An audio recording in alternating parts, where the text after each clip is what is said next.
Devant l'hôpital Al-Nasser de Khan Younes, le balai incessant d'ambulances et de voitures.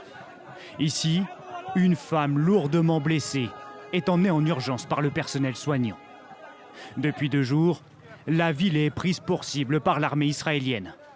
Plusieurs témoins ont fait état de violents affrontements près de Khan Younes, une expansion des opérations que confirme Tsahal.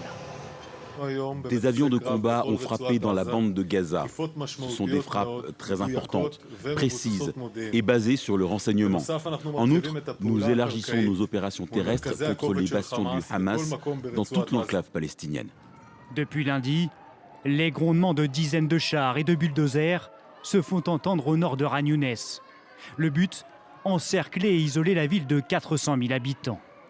Dans le viseur de Tsahal notamment, le chef du Hamas, Yahya Sinwar.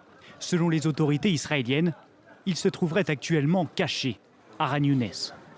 Mais dans cette traque, les civils palestiniens se retrouvent une nouvelle fois au cœur des combats, pris au piège. Si tous les quartiers ne sont pas touchés, l'angoisse monte un peu plus chaque jour. On entend beaucoup d'explosions très proches. Ils ont détruit une maison à 200, 300 mètres de la nôtre. Alors, habitants et déplacés sont obligés de fuir. Un exode forcé encore plus au sud, vers Rafah. L'ONU parle d'un scénario encore plus infernal pour les civils.